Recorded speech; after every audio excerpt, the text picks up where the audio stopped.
Muy buenos días a todos por acompañarnos. En breves minutos estaremos dando inicio al webinar Educación versus Salud, cómo equilibrar dos derechos fundamentales. Muchas gracias por acompañarnos. Muy buenos días a todos. Les reiteramos las gracias por acompañarnos. El Consejo Permanente Multisectorial para la Implementación del Compromiso Nacional por la Educación, COPEME, les da la bienvenida al webinar Educación versus Salud, cómo equilibrar dos derechos fundamentales. Nuestro objetivo es aportar un espacio de análisis y reflexión con una mirada a lo interno de nuestro Panamá y la región, sobre un tema que nos preocupa a todos, la educación, como uno de los factores de mayor relevancia para romper el círculo de la pobreza, ofrecer oportunidades, generar mejor distribución de la riqueza, promover desarrollo humano y el progreso de los países. Para dar inicio, paso la palabra al coordinador general del COPEME, el profesor Igualbiliguiña Hetman. Buenos días, profesor Hetman, bienvenido. Buenos días, Darcy, gracias. Muy buenos días, gracias a todos por acompañarnos la mañana de hoy. Decía acá en el chat la profesora Roxana, que bueno, es un lujo en la mañana de hoy tocar un tema muy importante, la situación en que estamos, que es la educación versus la salud. Para nosotros, el impacto que ha tenido la crisis sanitaria sobre la educación es otro tema que tenemos que valorarlo. Bueno, antes de iniciar, agradezco a los expositores internacionales que me están acompañando y es de lujo, de verdad que de lujo el tiempo que ha sacado para nosotros, de compartir con nosotros. De verdad, muchas gracias al doctor Horacio Álvarez Marinelli del Banco Interamericano de Desarrollo, a Javier García de Suma por haber aceptado nuestra invitación. Créame que es un placer tenerlos hoy con nosotros, nuestros expositores de lujo, de alto nivel, de gran reconocimiento a nivel internacional. Sin duda ha sido 2 años muy difíciles para la educación al tener que enfrentar el cierre de las escuelas por la crisis sanitaria del COVID-19, obligando a la comunidad educativa a buscar medidas rápidas para impedir la pérdida del año escolar 2020 y aplicar lo aprendido en el 2021. Tuvimos que adaptarnos de manera acelerada a la educación a distancia, el conocimiento de tecnologías, el cambio de metodología y de formatos educativos. Pero principalmente llegar a acuerdos entre nosotros los docentes, estudiantes, padres de familia y autoridades educativas y de salud sobre cuál era el camino que debíamos de seguir. En este contexto, el Consejo Permanente Multisectorial para la Implementación del Compromiso Nacional por la Educación, COPEME, el cual coordino actualmente, como garante de los consensos alcanzados en el diálogo, el Compromiso Nacional por la Educación ha expresado su preocupación por el impacto que esta situación puede tener sobre el cumplimiento de su meta mayor, que Panamá cuente con un sistema educativo que garantice y promueva el ejercicio efectivo de acceder a una educación de calidad como derecho humano fundamental. Por ello, los miembros de todos los sectores representados en el COPEME nos pusimos mano a la obra, logrando importantes aportes para apoyar a las autoridades educativas en la tarea de no detener la educación y continuar brindándole a todos los estudiantes panameños la oportunidad de educarse.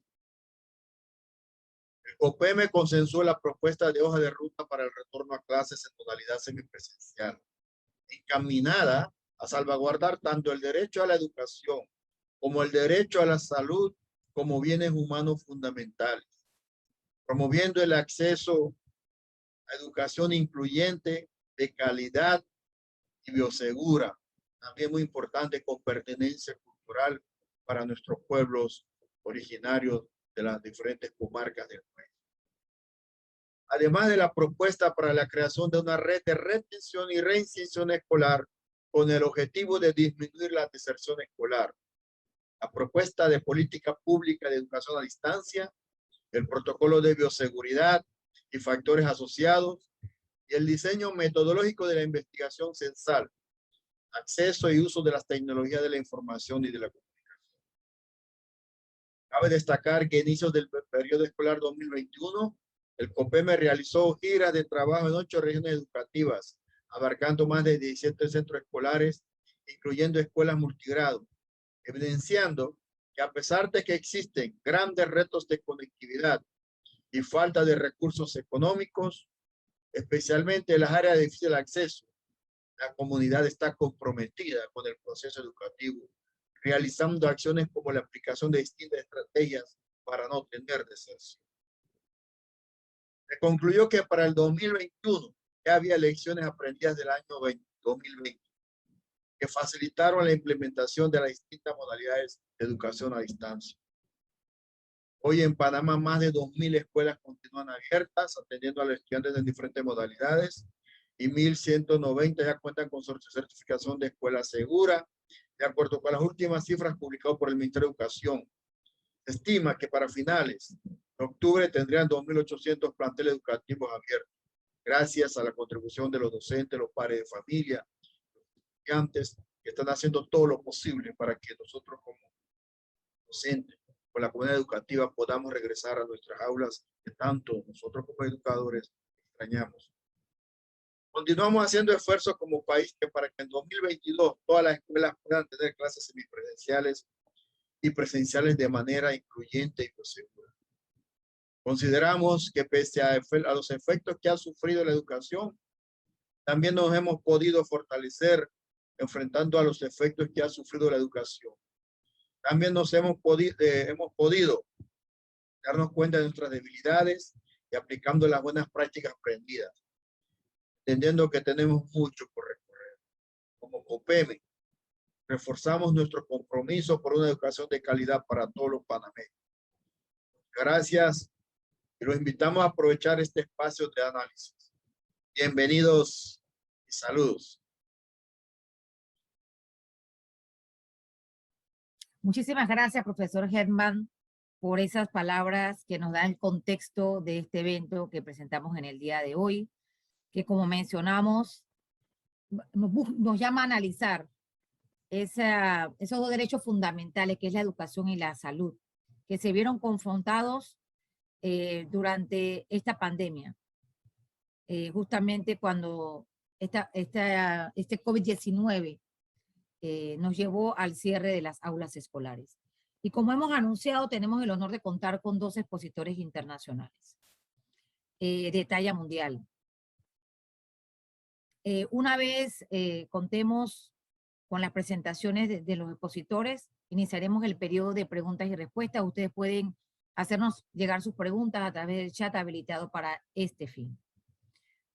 Y el primero de nuestros expositores es Horacio Álvarez Marinelli. Él es especialista senior del Banco Interamericano de Desarrollo BID, que ingresó al organismo en julio del 2008 y se desempeña actualmente en la representación del BID en Panamá. Antes de ser asignado a Panamá, Horacio estuvo a cargo de las carteras de educación en Bolivia, Colombia, Costa Rica, Guatemala y República Dominicana.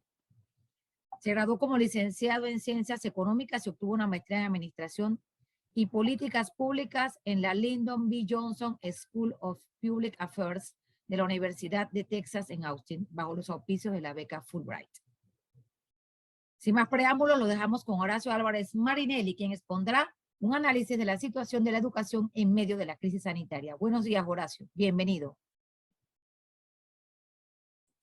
Muy buenos días, Darcy. Buenos días a todos. Buenos días al profesor Hetman, a mi querida Nidia Castelló. Javier, mucho gusto de estar con ustedes. Y gracias por esta invitación. Para nosotros es un gusto poder conversar con el equipo de COPEME y con todos quienes nos escuchan sobre este gran reto y estos grandes desafíos que estamos enfrentando, pero que afortunadamente ya estamos también superando y que creemos muy prontamente podremos estar todos de vuelta en las escuelas con nuestros niños aprendiendo. Voy a permitir hacerles un panorama general sobre el estado de la educación antes de la pandemia y por qué es imperativo que nuestros chicos regresen lo antes posible a la presencialidad y qué medidas podemos adoptar para que cuando la mayor parte de nuestros niños esté de vuelta en entornos seguros, podamos trabajar con ellos para superar estos vacíos que pudo haber dejado este proceso de educación tan largo a distancia. No sé si miran mi presentación. Listo. En el caso de Panamá, me voy a permitir mencionar algunos temas. No se ve tu presentación. ¿No se ve la presentación? Okay, No se le ve. Ok, denme un segundo. Vamos a intentar de nuevo. ¿Se ve ahora? Ahora sí, perfecto, Horacio, gracias. Perdone. Un poco del contexto de Panamá, el desafío educativo que teníamos antes de la pandemia, los retos de aprendizaje que está impuesto, la urgencia de regresar a las aulas y algunas consideraciones y recomendaciones. Panamá es uno de los países con un nivel de desarrollo más alto económico de América Latina. Antes incluso de la pandemia, Panamá llegó a ser un país de altos ingresos. Pero uno de los desafíos para consolidar el desarrollo de Panamá, de 4 desafíos identificados por el banco, la competitividad, la cohesión social y la calidad institucional, era el desafío educativo. Panamá, para los ingresos, para el nivel de ingresos del país, presentaba rezagos considerables en relación con otros países de la región. Antes de la pandemia, por ejemplo, la pobreza de aprendizaje se estaba afectando a un 67% de los niños panameños. Y por pobreza de aprendizajes entendemos como la capacidad o la incapacidad de un niño a los 10 años de poder leer un texto simple y comprender qué dice ese texto. Mientras que para la región dicho porcentaje era la mitad, que aún sigue siendo muy alto, un promedio de 51% para todos los países. Panamá enfrentaba un desafío mayor, un 67% de niños que enfrentaban problemas de comprensión lectora básica. Cuando uno observa los datos nacionales, también, tanto en el sector oficial como en el sector particular, se veían desafíos importantes en cuanto a la comprensión lectora y en temas que son mucho más básicos aún.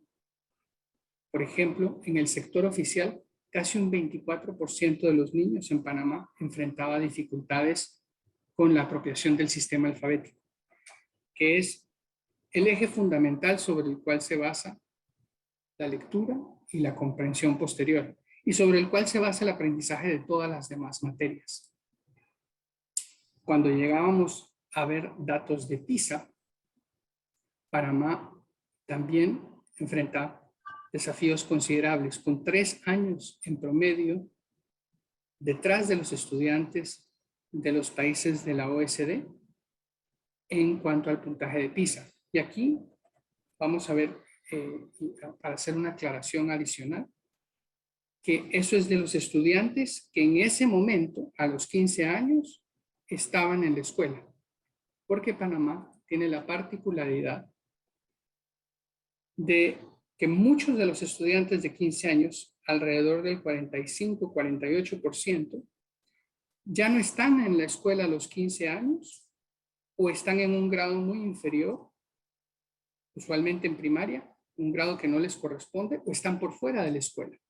Panamá es el único país que ha tenido que ha hecho tanto las pruebas PISA como las pruebas PISA-D, que nos permite evidenciar que la situación es aún mucho más grave de lo que el simple dato de PISA nos dice. Y les presento este gráfico en el que vemos Los estudiantes representados por la muestra de PISA, por ejemplo, en el caso de Chile, que es alrededor del 90% de los estudiantes que están representados en la prueba PISA, y un grupo de alrededor del 10% que no lo están, mientras que Panamá, la representación en la prueba PISA alcanza alrededor del 54%. ¿Qué quiere decir esto? Y es para esto lo que tenemos los resultados de las pruebas PISA-D, este porcentaje acá. Este 46-48% de estudiantes que está por fuera, que no se consideran en PISA, entran en lo que se llama PISA-D. Y lo que encontraron con el estudio de la OECD, y este es un estudio que publicó el Ministerio de Educación de Panamá, es que de los estudiantes, cuando se comparan en los rankings internacionales, que estaban en PISA, solo un 36% tenía competencias lectores básicas a los 15 años. Sin embargo, de los estudiantes que ya están por fuera de la escuela, que no asisten regularmente, que han abandonado la escuela o que nunca asistieron, en total, el promedio solo el 4% de ese 46-48% de estudiantes que está por fuera de la escuela o que está retrasado con extra edad, tiene competencias lectoras básicas. Entonces, esto nos da cuenta de la imperiosa necesidad de actuar sobre estos indicadores y sobre la situación que enfrentábamos ya antes de la pandemia. ¿Y por qué me he enfocado en lectura y en la comprensión lectora? Porque lo que sabemos de la evidencia internacional es que tener buenas competencias lectoras cambia la trayectoria de vida de las personas. Tener buenas y altas competencias lectoras hace que las personas tengan más probabilidad de estar empleados que una persona que tiene bajas competencias lectoras. Aumenta la probabilidad en 3 veces de tener salarios más altos, de gozar de mejor salud, de participar más activamente en la vida social y en la vida política y de tener mayor autoconfianza. Entonces, esas competencias que muchos pensarán es una competencia básica del siglo XVIII, del siglo XIX, es la competencia que permite construir el resto de competencias y es lo que permite también tener una trayectoria diferente.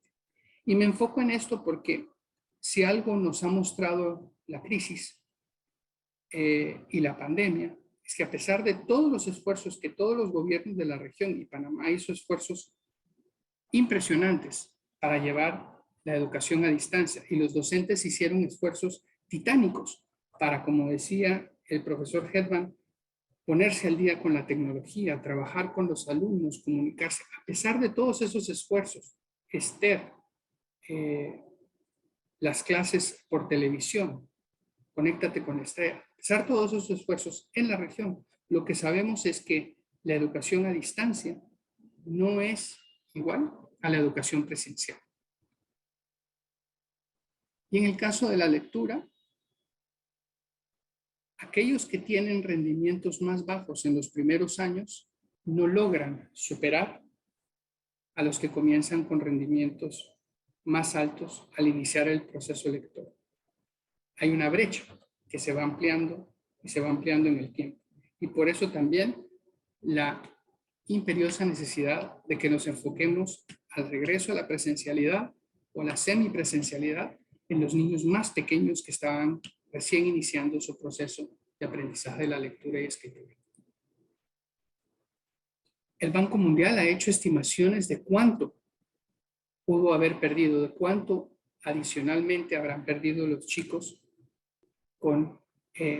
a raíz de la pandemia. Como recordarán, teníamos ya un dato de pérdida o de pobreza de aprendizajes.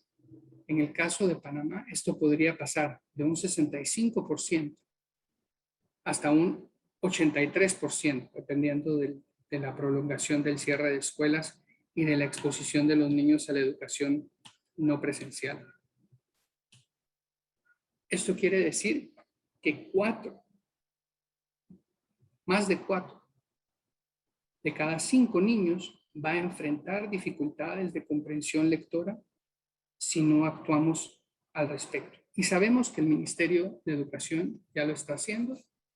Nosotros estamos trabajando fuertemente con el Ministerio, con el programa Aprendamos Todos a Leer y con una serie de recursos educativos que se están poniendo a disposición de las escuelas. Como ustedes saben, América Latina fue la región más afectada por la pandemia. Provocó el cierre de todos, prácticamente la totalidad de nuestros sistemas educativos. Y también provocó el cierre por el mayor periodo de tiempo del número de días lectivos. Pero ahora es tiempo de regresar a la escuela. Esto porque sabemos cómo regresar en forma segura a las escuelas y Panamá ya lo está haciendo. Sabemos cómo protegernos y cómo proteger a nuestros niños y docentes para regresar a las escuelas. Al principio no se sabía.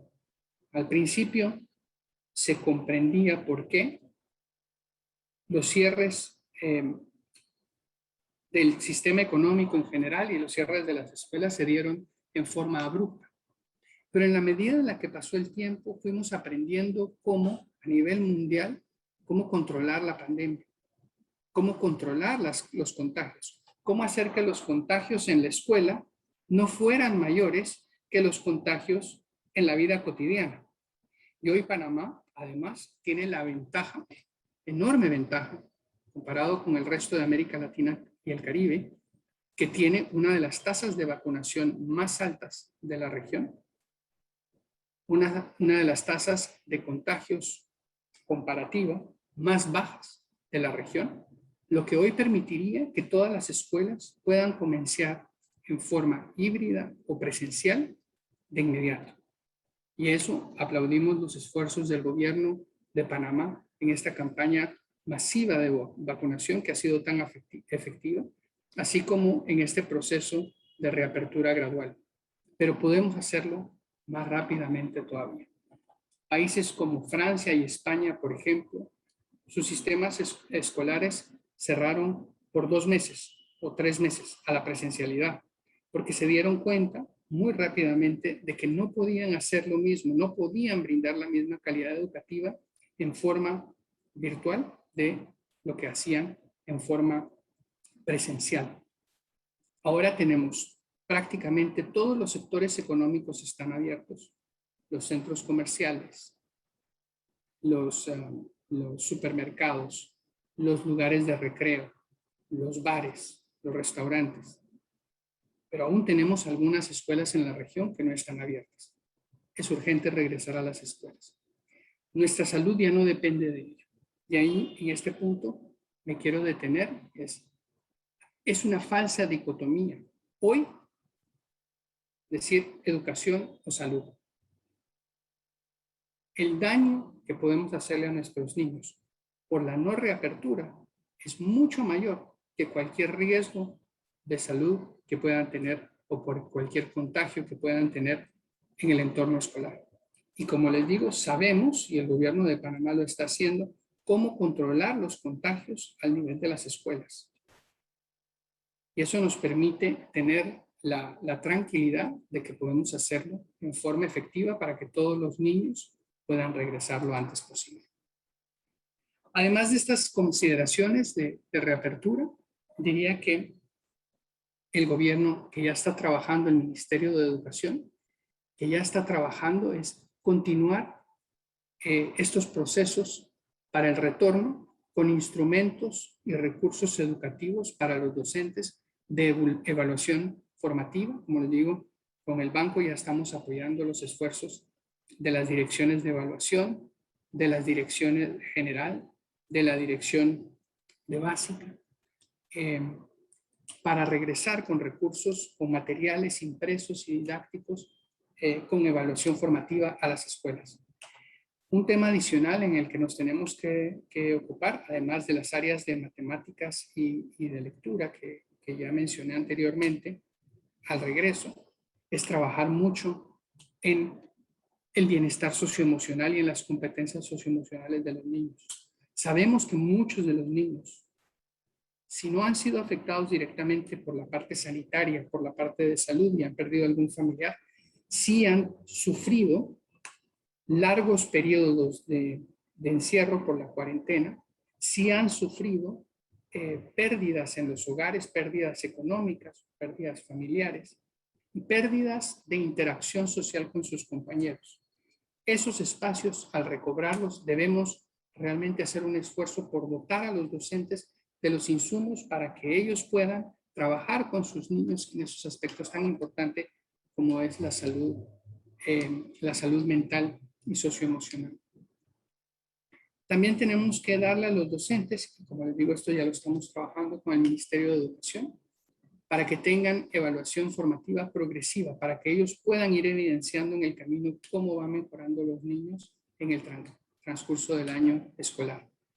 Una focalización especial es recomendada para los chicos que están en extra, para aquellos chicos también que estaban en los trayectos o en los cambios de trayectorias que tiene el sistema de la educación básica a la premedia y la media. Esos chicos que están en esa transición, es supremamente importante enfocarse en ellos y que tengan las competencias, y aquellos también que están en extra. Si algo nos dejó la pandemia además es que debemos trabajar más con las madres y los padres de familia. Cuando de la sala de clase pasó la educación a las salas de estar, a las salas de nuestras casas, nuestros padres de familia, nuestras madres no estaban preparadas.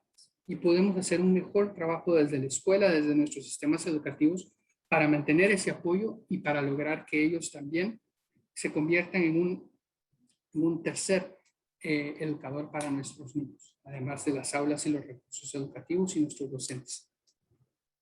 Y un último tema, y es algo que en Panamá también ya se está haciendo y que aprovechó durante la pandemia, es aprovechar de las experiencias que se han hecho afuera.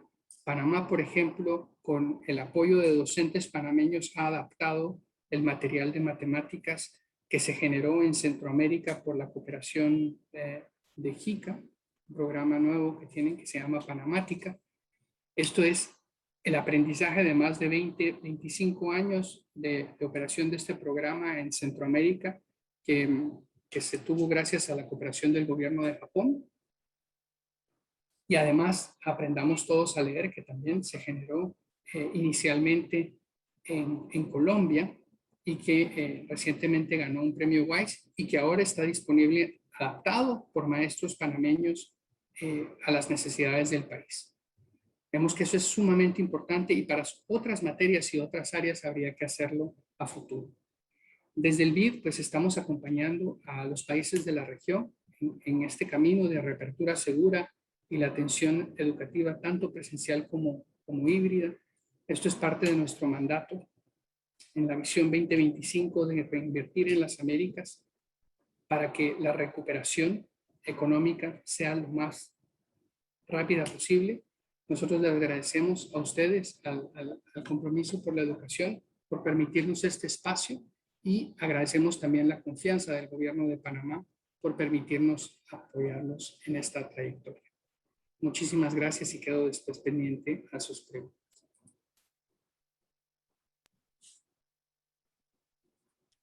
Muchísimas gracias, Horacio, por esta intervención. La verdad que son cifras impactantes que nos dejan pensando cómo está la educación de Panamá a nivel de la región y nos da ese compromiso de seguir adelante para mejorar nuestra educación. Sin más, continuamos con nuestro segundo expositor internacional. Él es Javier González, director del Laboratorio de Investigación e Innovación en Educación para América Latina y el Caribe, SUMA. Javier nos acompaña desde Chile. Javier es economista especializado en educación, desigualdad, movilidad social, innovación y desarrollo social. Es profesor afiliado del Center of Development Studies de la Universidad de Cambridge.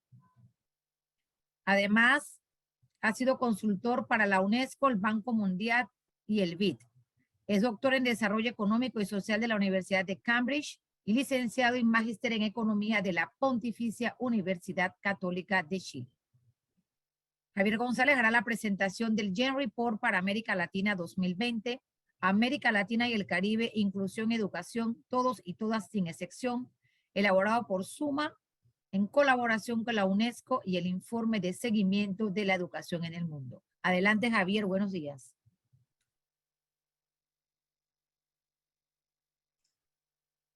Buenos días a todos y todas. Primero que nada, bueno, agradecer, por cierto, ¿no es cierto?, al Consejo Permanente Multisectorial por esta importante iniciativa y discusión. Yo creo que efectivamente estamos en un momento importante para discutir este tipo bueno, básicamente de derechos sociales que están siendo demandados en toda América Latina.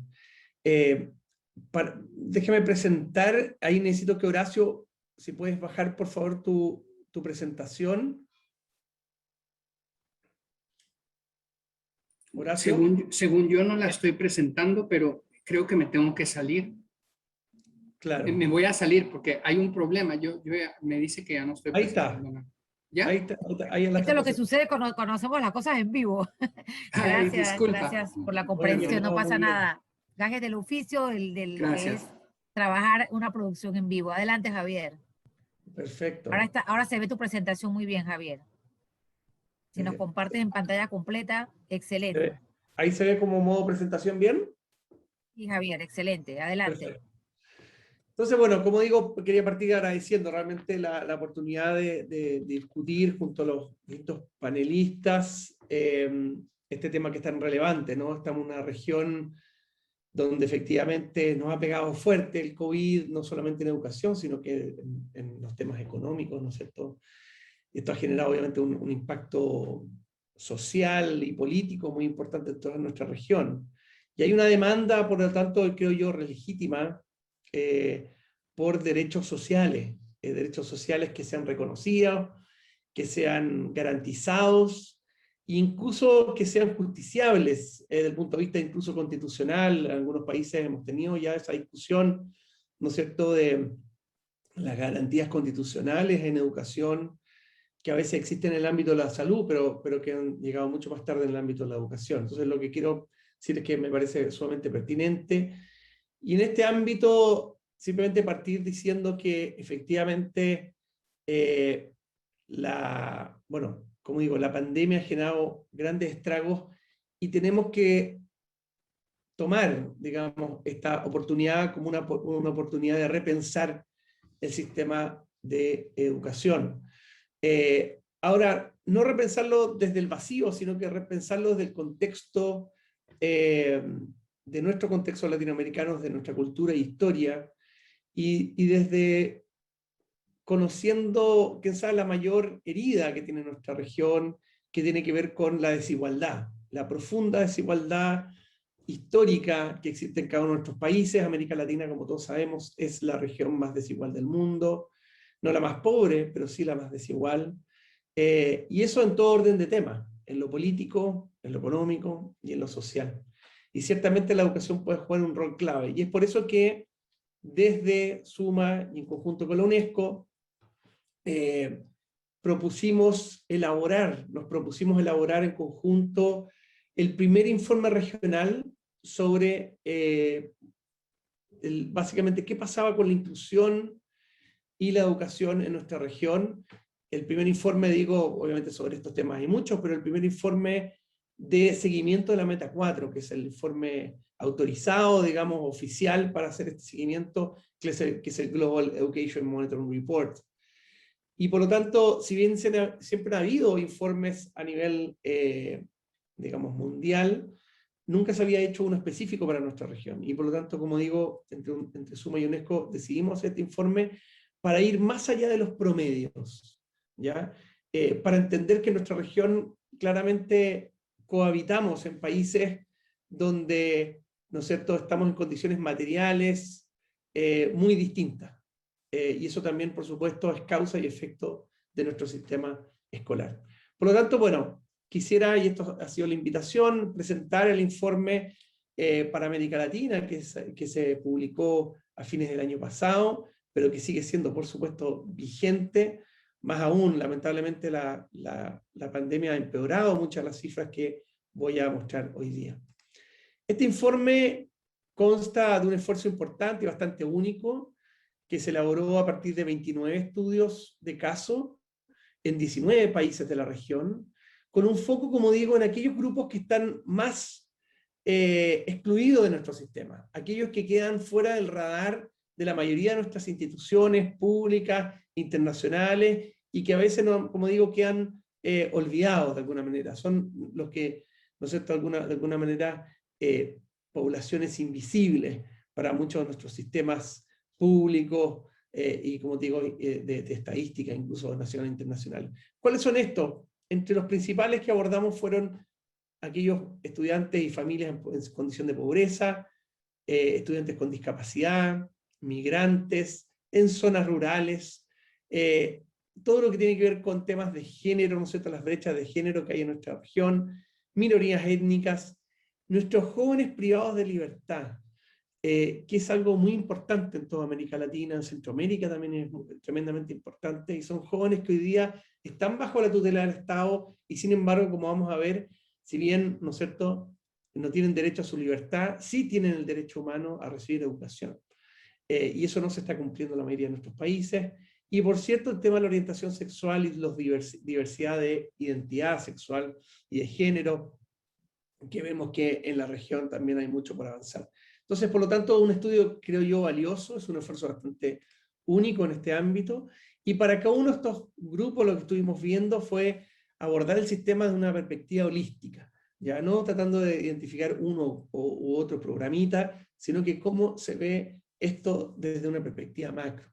Y por lo tanto revisamos tanto las leyes y las políticas, la gobernanza del sistema, el currículum y los textos, el rol de los docentes y las escuelas, y por cierto las comunidades escolares.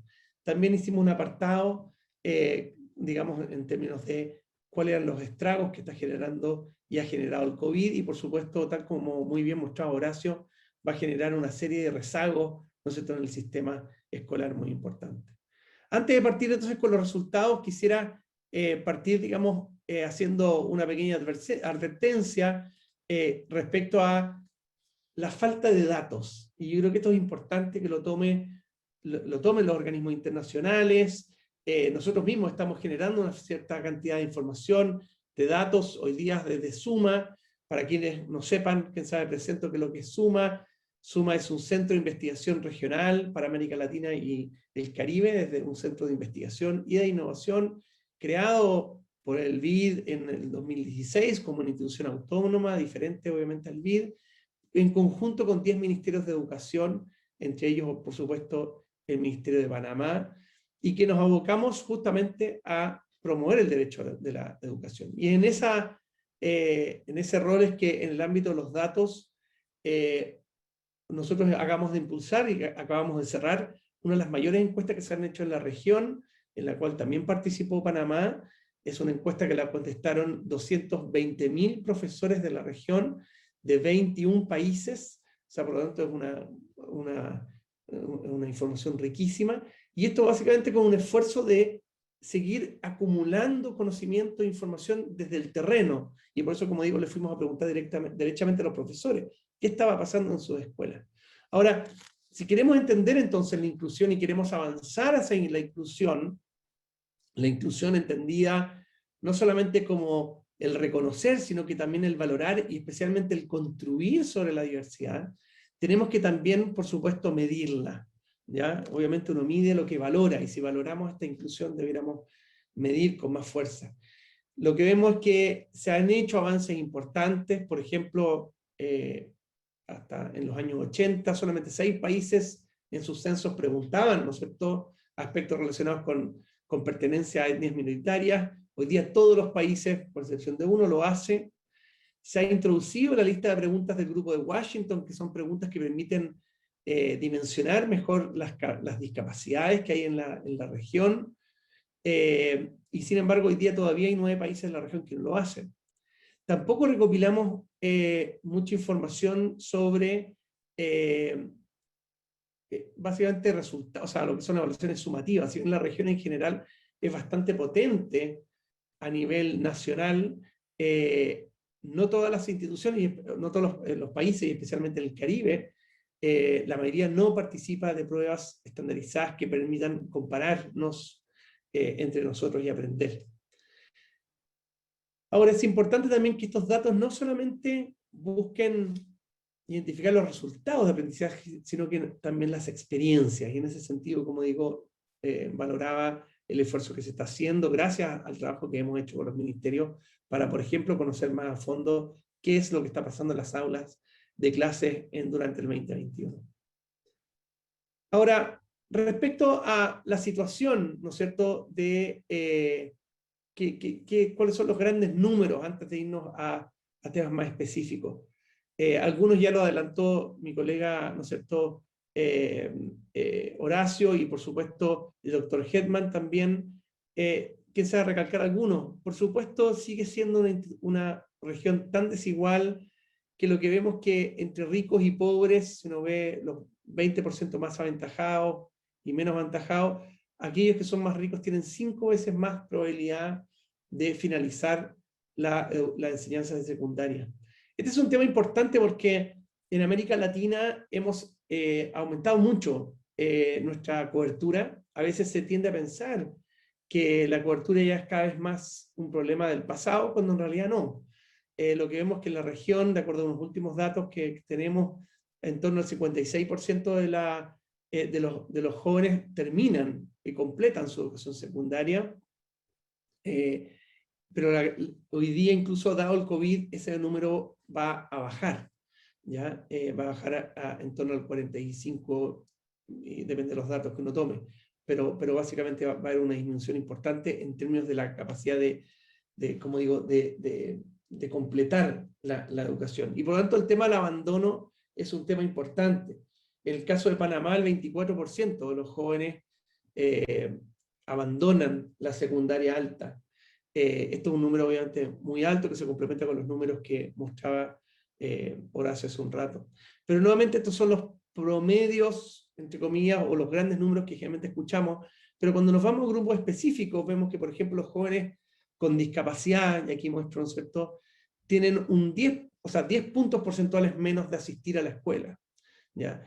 Cuando vemos incluso aquellos jóvenes que están bajo la tutela del Estado, en 8 países, vemos que en promedio un 30% de los jóvenes que están en las cárceles, que están privados de libertad y están bajo la tutela del Estado, no reciben educación, no están estudiando a pesar de estar bajo la tutela del Estado. Por supuesto, esos jóvenes al salir son difícilmente, ¿no es cierto?, insertables en la sociedad.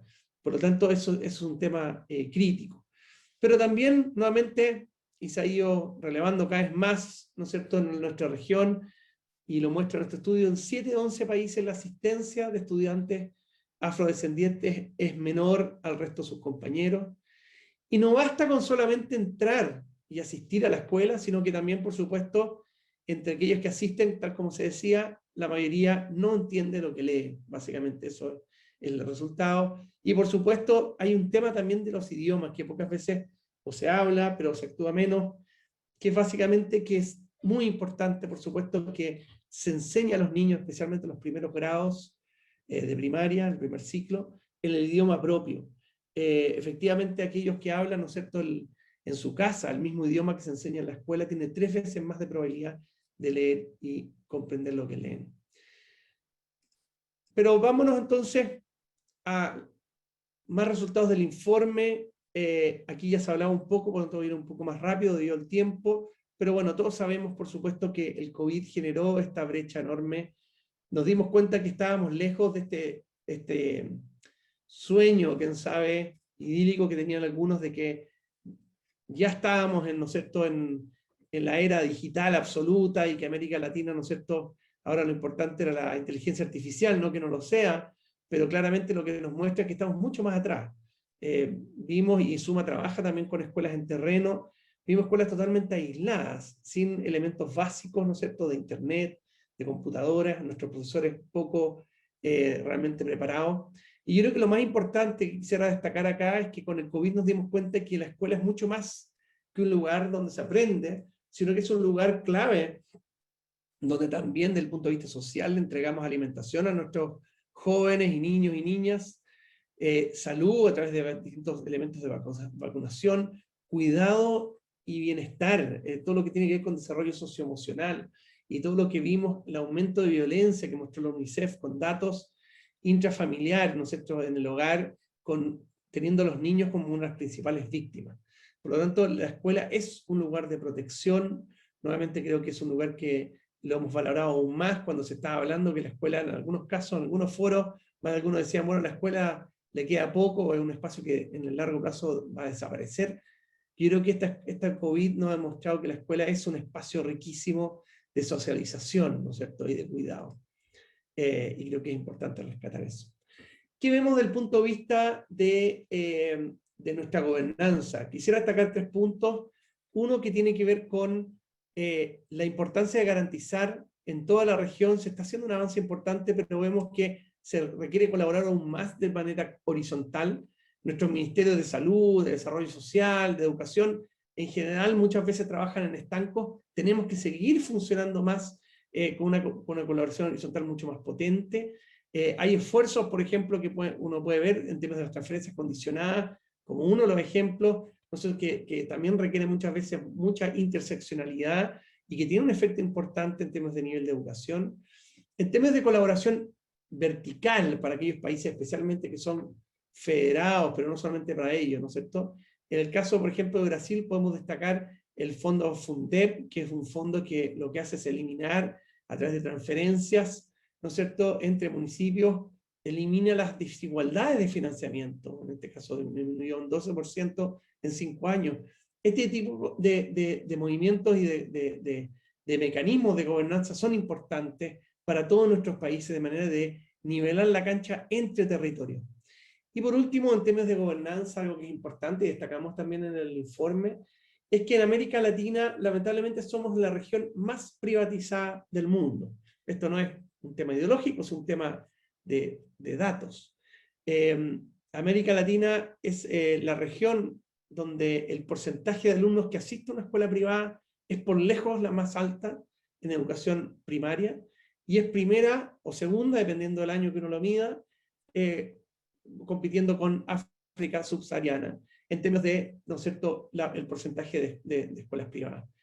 Esto significa que en muchos casos el Estado, por distintas razones, hay países como el caso de Haití, ¿no es cierto?, que vemos que ya es, ¿no es cierto?, un caso extremo, que es básicamente por diversas razones, ¿no es cierto?, de debilidad y falla del Estado, también obviamente una serie de desastres naturales, en fin, que hacen que el Estado no pueda jugar un rol garante. Y hacemos desde Suma este llamado a que efectivamente el Estado tiene que tener un rol garante del derecho a la educación. ¿Por qué? Porque lo que muestran los distintos estudios, nosotros mismos desde Suma hemos hecho estudios viendo qué pasa con los sistemas de voucher y otro tipo de sistemas, lo que vemos que en general, si bien los resultados son mixtos, cuando uno ve los effect size, o sea, el impacto sobre la variable calidad, por ejemplo, vemos que aquellos sistemas que funcionan más con una lógica competitiva, como podría ser en extremo el caso chileno, o colombiano en algunos sentidos, con sistemas de voucher, en realidad estos no generan aumentos de calidad. Lo que sí generan es efectivamente segregación en el sistema. Por lo tanto, si es que ponemos la inclusión como una prioridad, los sistemas más privatizadores, digamos, los sistemas privatizadores que existen en la región, son efectivamente un problema. Eso no lo decimos no solamente desde Suma, sino que también la misma OECD lo demuestra con distintos estudios. Ahora, más allá de la gobernanza, también vimos el tema de las leyes, y aquí poner que pensar el tema de que efectivamente la región se destaca en el mundo en términos de su atención a incluir leyes que contemplen ciertos públicos vulnerables, que contemplen, ¿no es cierto?, por ejemplo, en el caso de la discapacidad, el 95% de la región hoy día ya cuenta con ciertas leyes centradas en personas con discapacidad, ¿ya? Y esto se replica en algunos otros grupos con menor fuerza. Sin embargo, cuando vemos el contenido de esas leyes, vemos que hay un mal entendimiento a veces del concepto de inclusión. Y por ejemplo, en el caso de este 95% de leyes centradas en personas con discapacidad, vemos que el 42% en realidad lo contempla haciendo que los estudiantes con discapacidad estudien en escuelas separadas, no integradas al resto de sus compañeros. Entonces todavía tenemos obviamente un camino por recorrer en términos de inclusión, de entenderla, como digo, como no solamente reconocer que existe, sino que valorarla y construir sobre ella. Y finalmente, algo que es importante, por supuesto, es que en la región se han ido consolidando los sistemas de evaluación de manera muy importante en las últimas 2 décadas. Tenemos sistemas muy robustos a nivel nacional, pero sin embargo no existe la misma robustez en términos del avance de los sistemas de apoyo. ¿Qué hacemos con esas evaluaciones? Es algo que efectivamente estamos un poquito más rezagados en la región. Quisiera hablar un poco también de los findings, de lo que encontramos respecto al tema de gasto. Que yo diría que hay noticias buenas y también muy preocupantes. Por un lado, vemos que el gasto en la educación como proporción del PIB, que básicamente es una medida de esfuerzo, de priorización, ha aumentado en la región. Entre el 2000 y 2017 los datos muestran que pasamos de 3,9 a 5,6% del PIB destinado a educación. Es una muy buena noticia en este sentido. En el caso de Panamá, este porcentaje, para los últimos datos que se disponen, es 3,2. Por lo tanto, Panamá en ese sentido todavía está por debajo, por lo menos con los datos que tenemos disponibles, publicados, de hecho, también en el portal del BID, CIMA, que es un muy buen portal, los invito también a revisarlo. El 3,2% apenas del PIB panameño se dedica a la educación. Es decir, Panamá está más abajo de lo que estaba América Latina en promedio hace 20 años, en el tema de esfuerzo, ¿ya?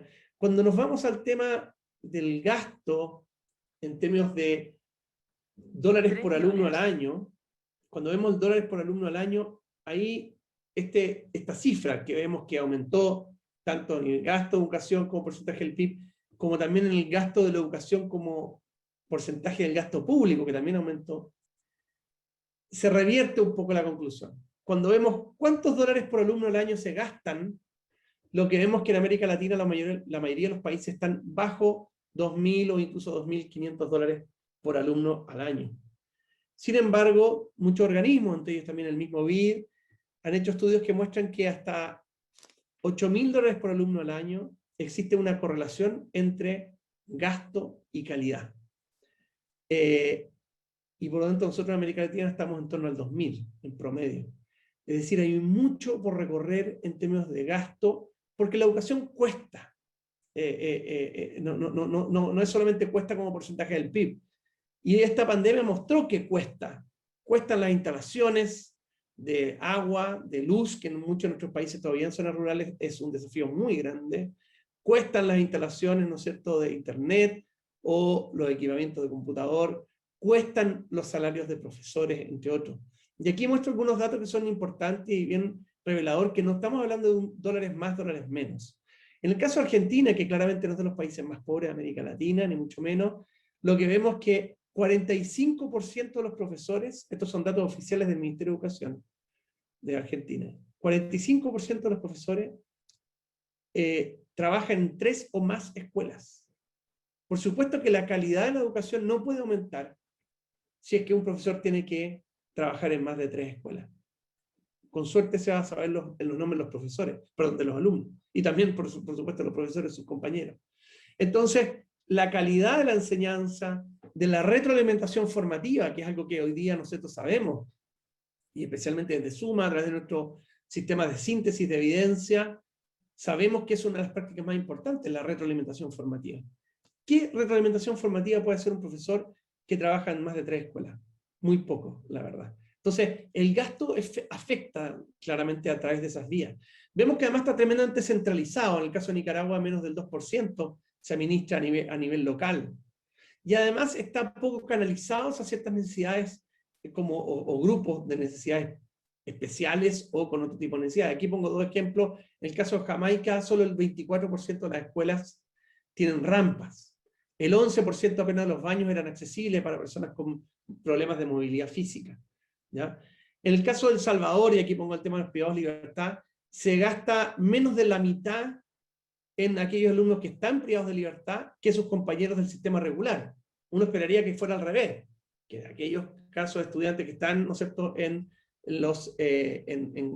recintos, ¿no es cierto?, tuvieran más inversión para poder, ¿no es cierto?, invertir en su identidad prosocial y en la rehabilitación de estos jóvenes.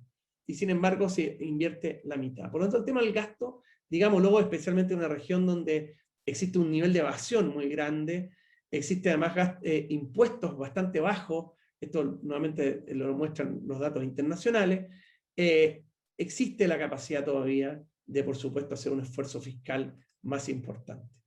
Es importante también que se distribuyan correctamente, y aquí quiero poner un estudio que hicimos hace poco con lo que se llama la subvención preferencial. Esto es una subvención que tuve además el honor de ser uno de los que diseñó y creó esta subvención en Chile, una reforma al sistema de financiamiento chileno que entrega más recursos a aquellos alumnos que sean más pobres, y por lo tanto, entre más pobres se recibe más recursos.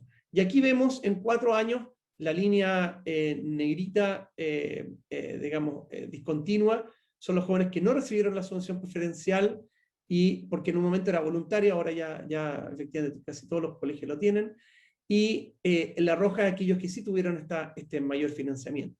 Esto entre escuelas, ¿no es cierto?, que eran básicamente con muchos estudiantes vulnerables, estos con escuelas con pocos estudiantes vulnerables, así todos aumentaron también. Entonces, lo que vemos es que hay un efecto de 11 desviaciones estándares, o sea, perdón, de 0,11 desviaciones estándares, que cuando lo comparamos incluso con otros sistemas por ejemplo, en Inglaterra y en California, este sistema es mucho más potente, los comparamos con el Per Pupil Premium y la reforma californiana, que son muy similares, y lo que vemos es que, como digo, el efecto es, este 0,11 a nivel nacional es un número muy grande. Cuando uno lo ve a nivel de programas pequeños, por supuesto puede sonar más chico, pero a nivel de reforma general es un movimiento importante. Generó un montón de otros beneficios, pero lo que quiero decir es que no solamente es la cantidad, sino que cómo se entregan los recursos, lo que genera impacto en aprendizaje. Este es un impacto en aprendizaje, por cierto. Tenemos esa capacidad de innovación en América Latina y tenemos que aprovecharla. Entonces, es importante hacer un llamado muy abierto y transparente a Panamá, de que efectivamente, siendo el país hoy día con mayor PIB per cápita de toda América Latina, esté hoy día con un nivel de gasto tan bajo. ¿Ya? Realmente es disonante esa diferencia, y creemos que por supuesto ustedes lo saben, y estoy seguro están actuando y vienen actuando sobre ello, pero hay que apurar el paso para que Panamá, digamos, esté en una situación similar a los países con quienes se debería estar comparando. Y voy ya terminando con dos temas más. El tema del currículum. No basta la gobernanza, las leyes, no bastan, por supuesto, solamente gastar más. También tenemos que entender lo que son, ¿no es cierto?, el currículum, qué es lo que estamos aprendiendo y su enfoque.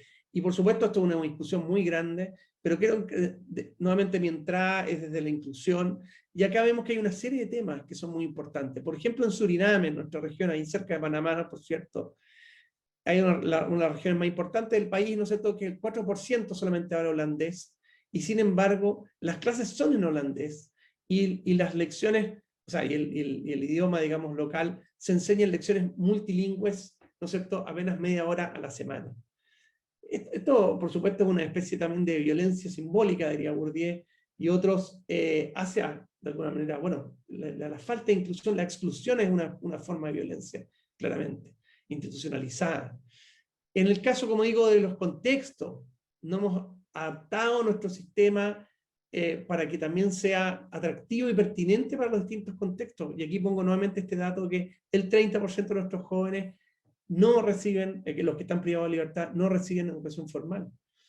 Hay un tema de también cómo se enseña a valorar la diversidad sexual y de identidad de género, y cómo obviamente se plasma también en nuestros propios textos escolares.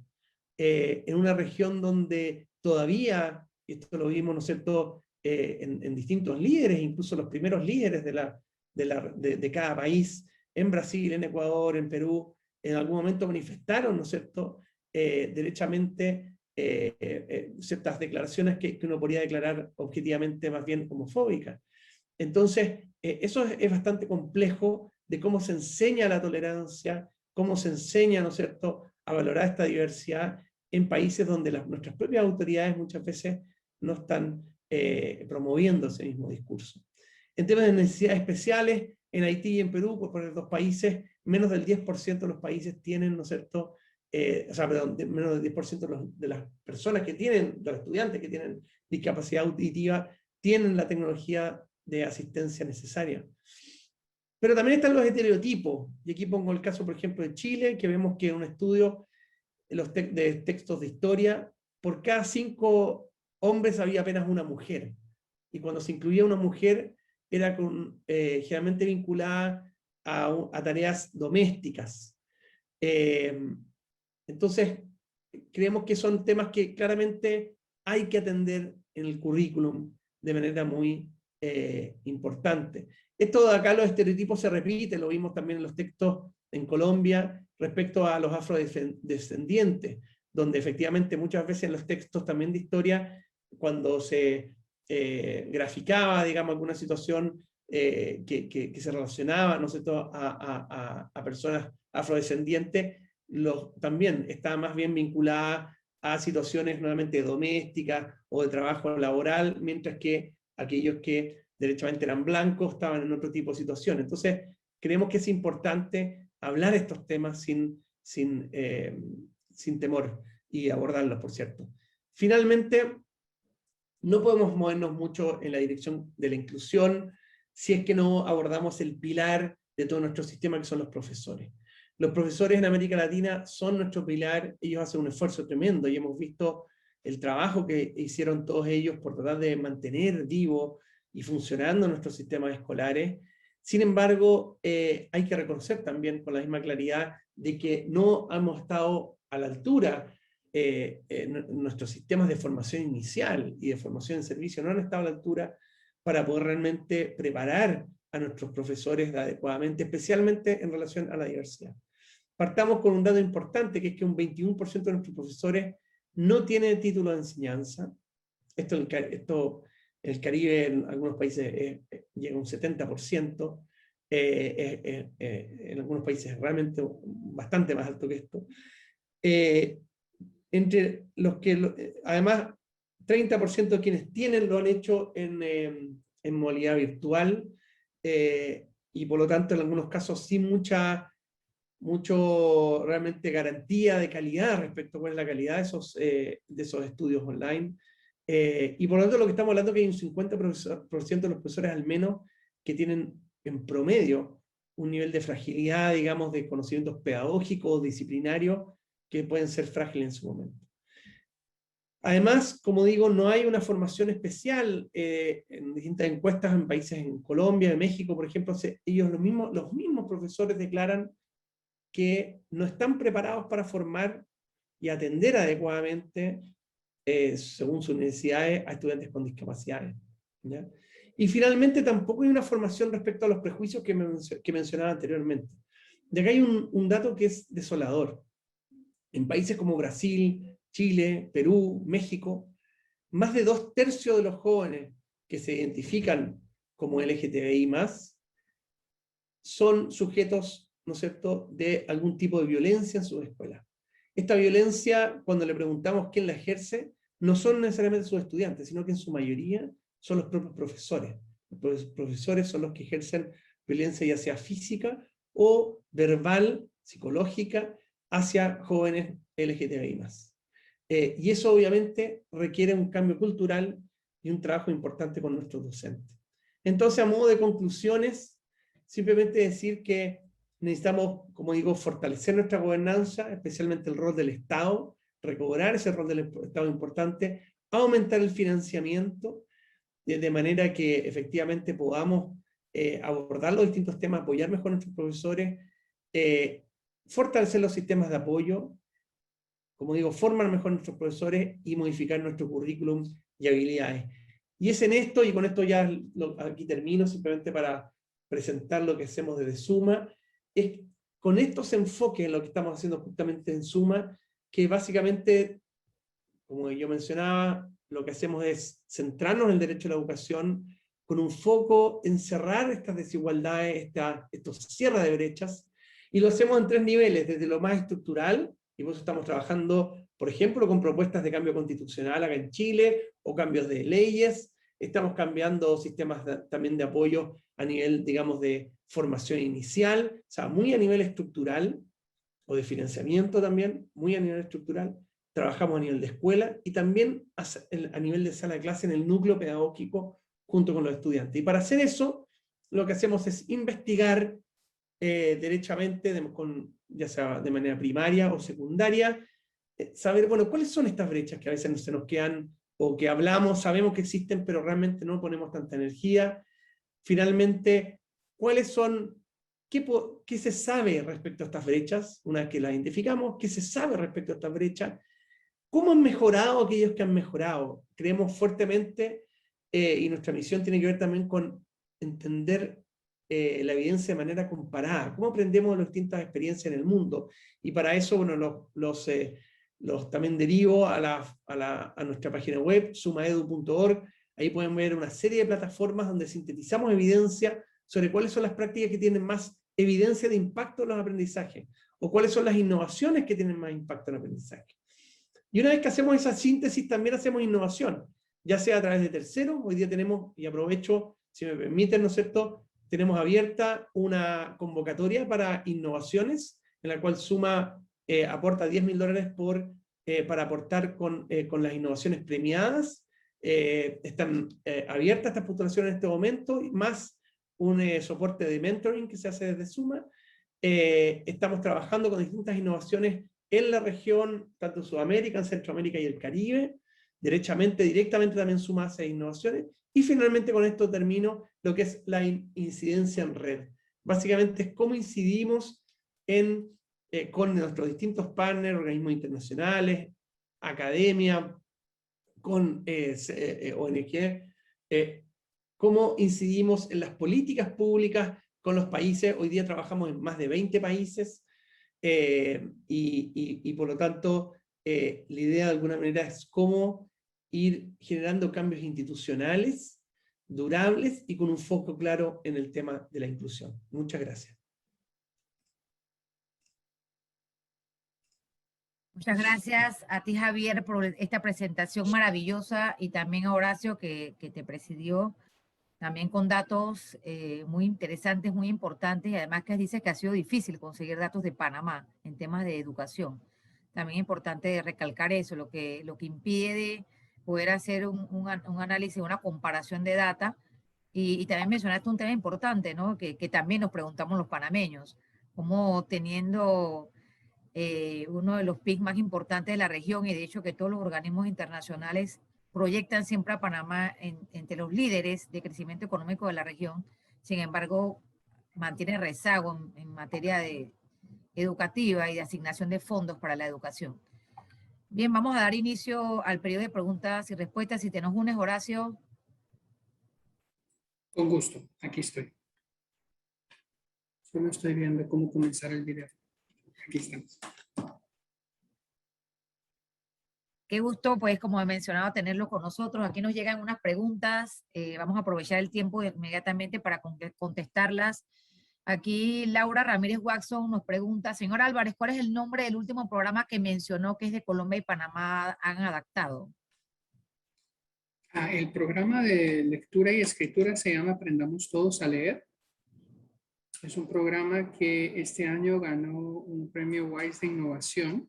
Se adaptó a Panamá en el 2017, de hecho, pero recién salió a las aulas en el 2019, fines, y pues lamentablemente pues la pandemia hizo que se detuviera la implementación, pero ya están trabajando, además de tener materiales desde kinder hasta tercer grado, hay materiales ahora de cuarto, quinto y sexto que se está trabajando con el apoyo de la Organización de Estados Iberoamericanos, el Programa de Naciones Unidas para el Desarrollo y el financiamiento del banco, obviamente coordinado por el Ministerio de Educación de Panamá. Excelente, Horacio. Seguimos con la siguiente pregunta. El retorno a clases sigue siendo obviamente una gran preocupación, y ambos hicieron mucho hincapié en la urgencia de que eso suceda. Y aquí hay una pregunta justamente en ese sentido. ¿Qué pasa con la población de 5 a 11 años no vacunados? ¿Cómo van a hacer con esta población que quiere regresar a clases? Pero nosotros los padres pues sentimos temor también de enviar a los niños a la escuela, ¿no? Para cualquiera de los dos que quiera contestar. Horacio o Javier. Ok, si quiere, comienzo y después Javier. me Adelante, imagino que Horacio, también cómo tiene. no. Mira, la evidencia demuestra que las tasas de contagio en los colegios, en niños de 5 a 11 años y niños que no están vacunados, es la misma tasa de contagios que afuera. O sea, si el niño está llevando una vida normal, o sea, si el niño no lo tienen encerrado en una casa, sin contacto con amigos, sin contacto con familiares, sin contacto, sin ir al supermercado y todo lo demás, las tasas de contagio son las mismas en la escuela que en otros ambientes. ¿Sí? Si el niño está llevando una vida normal, su cotidianidad con la familia, no tiene por qué preocuparse. O sea, la probabilidad de contagio es la misma que esté en la escuela a que no esté en la escuela. La misma Y que cuando lo llevas al mall, al supermercado, exactamente, al si lo parque. llevas a un restaurante, si hacen el cumpleaños de un primo, si lo llevas al Summit Park de aquí de Chorrera, si lo llevas a cualquier lado, el niño tiene la misma probabilidad de contagiarse ahí que en un ambiente escolar. Y sabemos que en la escuela se están tomando las medidas para que los contagios sean bajos.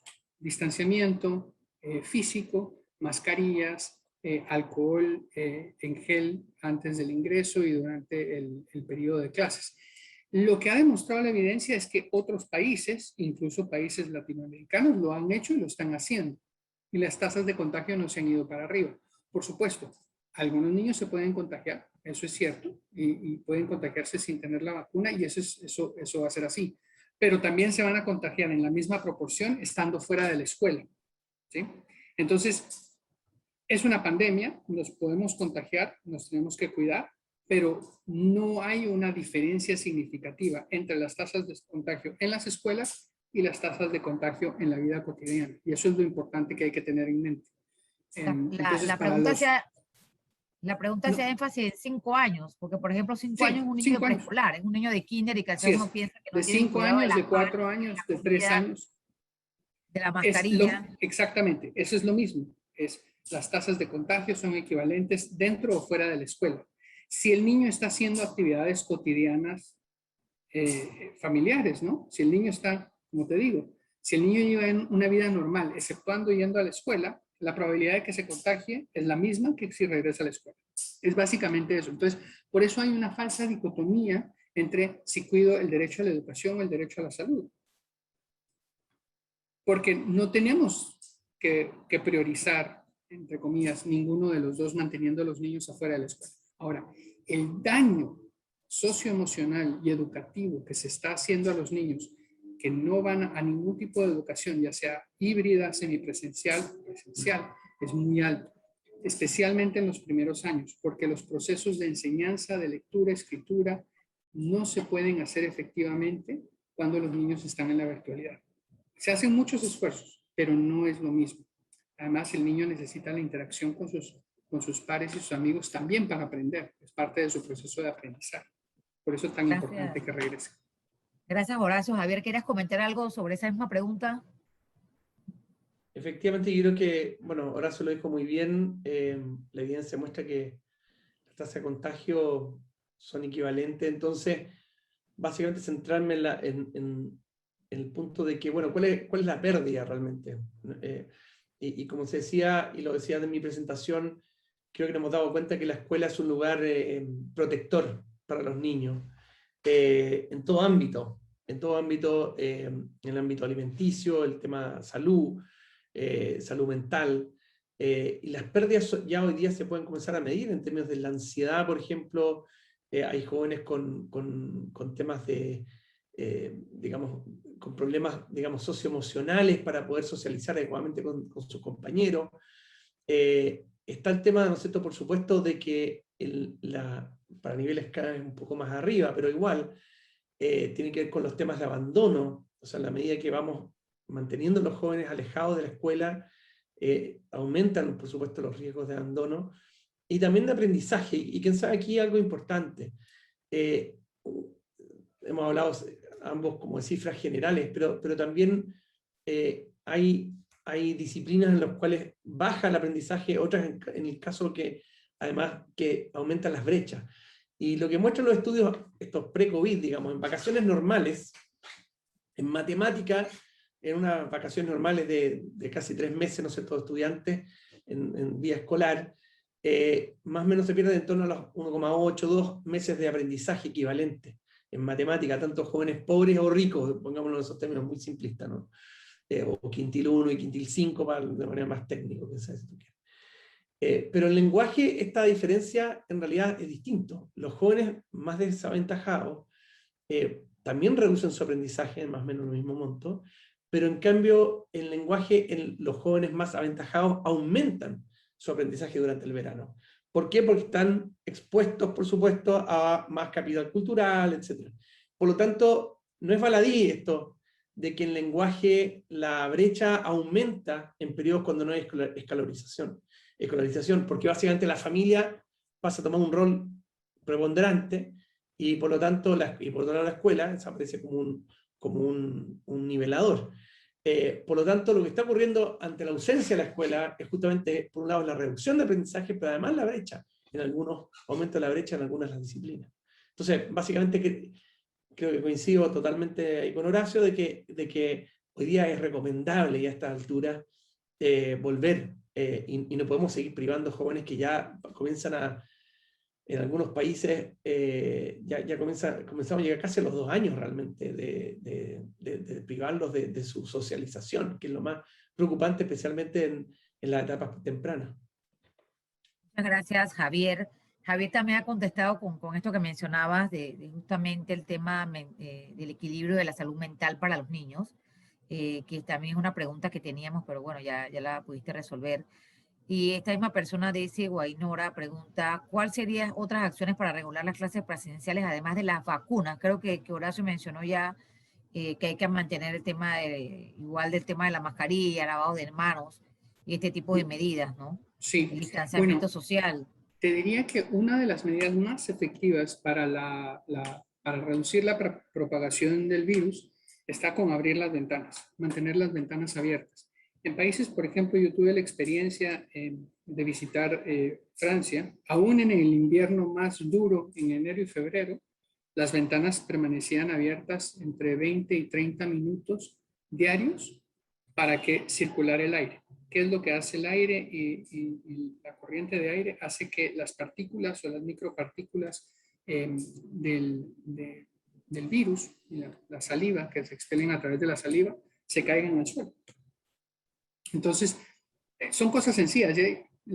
Los estudios que hicieron, por ejemplo, en España, reduce hasta el 18 veces las tasas, la probabilidad de contagio. Simplemente mantener las ventanas abiertas de un espacio para reducir la propagación del virus. Entonces, sabemos cómo hacerlo. O sea, esto no es ajeno el Ministerio de Salud ni el Ministerio de Educación de Panamá. Sabemos cómo hacerlo. Sabemos que si se usa la mascarilla bien utilizada, se reduce altamente el contagio en más del 60%.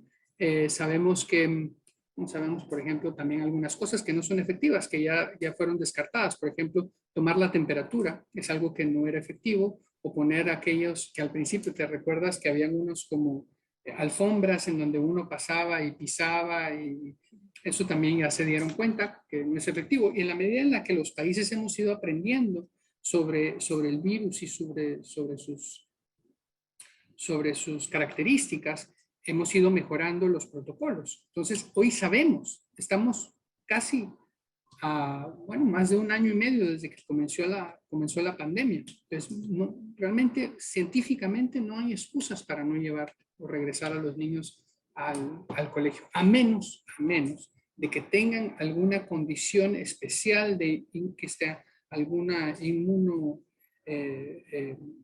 comprometidos, que sea una cuestión muy específica, no hay ninguna razón, incluso para los niños que no están vacunados. Importante que mencionaste eso, Horacio, porque también venía esa pregunta y ya tú la has resuelto. La verdad que nos están llegando bastantes preguntas, vamos a tratar de resolverlas para que todos se vayan contentos. Y aquí tenemos una para Javier rapidita, de parte de José Gordón. ¿Cuál sería el tiempo de Panamá tardaría en recuperar su nivel de educación que actualmente teníamos? O que teníamos. También Horacio mencionó algo sobre eso. Horacio mencionó que se podía como recuperar el tiempo, tal vez no recuperar el tiempo, pero sí tal vez tratar de marcar el paso rápido para que un niño, por ejemplo, que tiene 5 años, cuando llega a la escuela por lo menos haya avanzado en el tema de leer y escribir, que debe ser haber sido muy difícil para los padres ayudarlo con eso en casa, para que nos comenten ambos sobre eso. Javier, primero nos cuentas. Sí. A ver, yo creo que hay que partir de la base, ¿no? No es que antes del COVID hayamos estado en el paraíso. Efectivamente, antes del COVID, más de la mitad, como decía, y para no ocupar palabras técnicas, básicamente no entendía lo que leía, punto. O sea, nos enredamos a veces que el nivel 2 PISA, que esto no entiende lo que lee, son analfabetos funcionales. 51% de los jóvenes de 15 años no entiende lo que lee. Eso era antes. Sabemos que en el caso de América Latina, además, la mayoría de los países estaban entre 2 y 3 años por debajo del promedio. En algunos países más, y bastante más, uno intuye además, incluso los que no están ni siquiera medidos. Por lo tanto, eso es un tema, digamos, que es importante tomar en cuenta. Ahora, ¿cuánto nos toma en recuperar, en converger? Hay países que, por supuesto, van a converger más rápido que otros.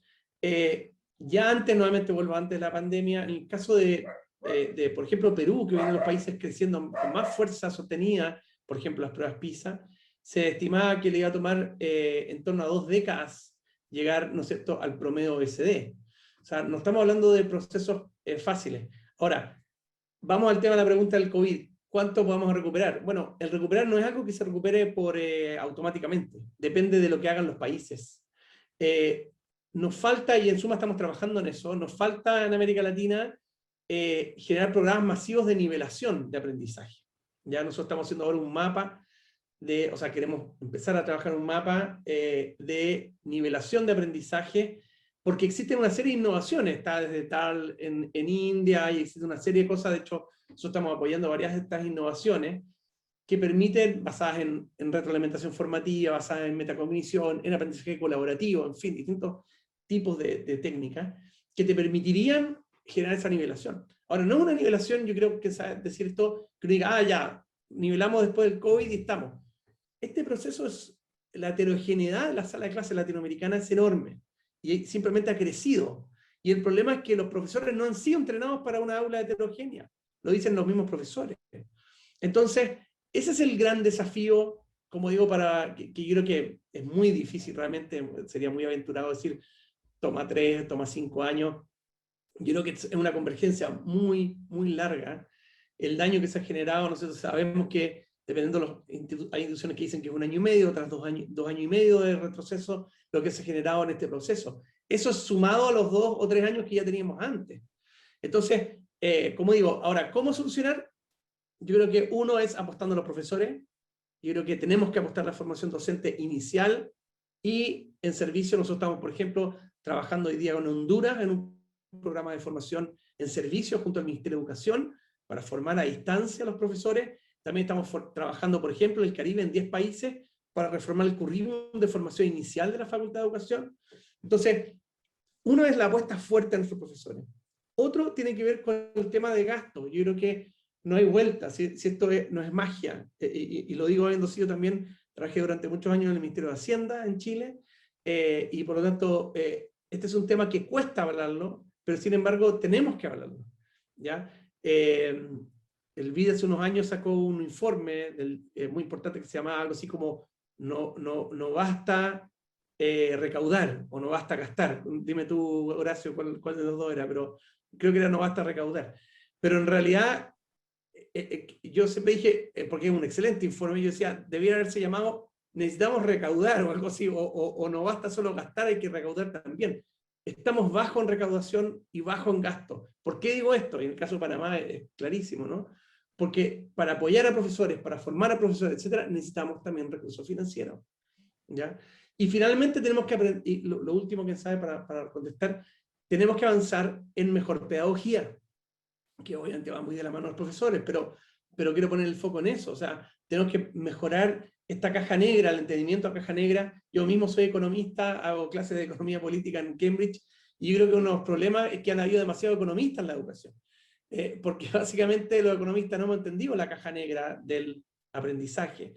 Y entonces tenemos que entrar ahí, obviamente junto a los pedagogos que sí saben de esto, ¿no es cierto?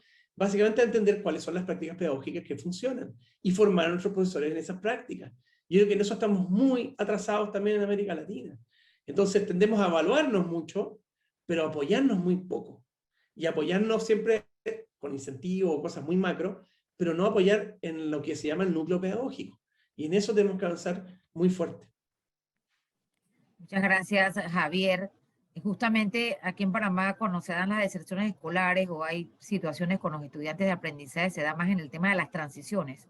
Cuando pasas de preescolar a primaria, cuando terminas la primaria y pasas a secundaria, luego cuando vas de secundaria a la universidad es donde más se necesitan esas nivelaciones. Porque entonces, por ejemplo, en universidad que te encuentras en el mismo aula de clases, chicos que vienen de escuelas privadas de diferentes tipos de educación de la privada y otros que vienen de diferentes escuelas públicas, y ahí te das cuenta que si hace falta pues una nivelación. Y ahora con pandemia, como bien has mencionado, esto se ha agravado. ¿Tú quieras comentar algo sobre eso, Horacio? En corto, para poder alcanzar las otras preguntas. Sí, claro. Mira, yo creo que algo muy importante y algo que mencionaba Javier, necesitamos establecer mecanismos masivos de nivelación. Yo creo que de remediación, nivelación, algunos le llaman aceleración, recuperación, como querramos llamarlas. Creo que eso es algo fundamental porque ya teníamos muchos rezagos antes de que comenzara la crisis y ahora pues vamos a enfrentar rezagos adicionales.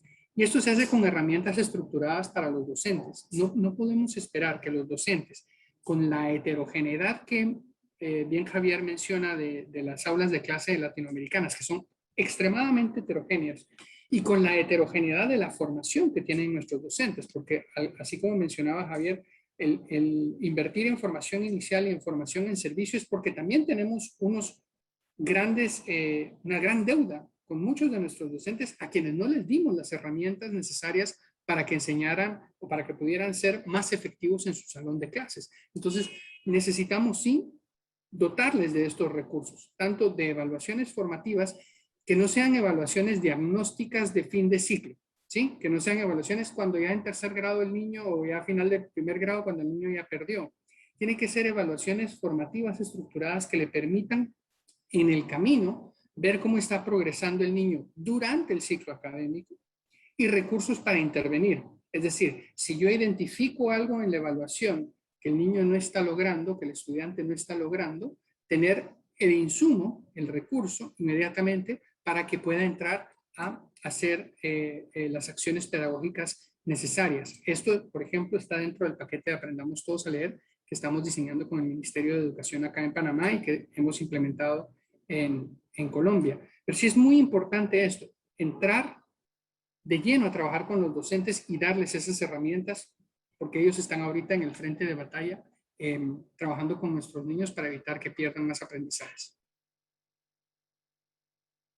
Y que justamente la pandemia nos tomó por sorpresa, pues no estábamos preparados los docentes, pues tampoco, los padres de familia para asumir ese reto de esa educación virtual, sobre todo para el tema de los niños más pequeños que requieren más autonomía, que son más dependientes de que uno los apoye para dar sus clases.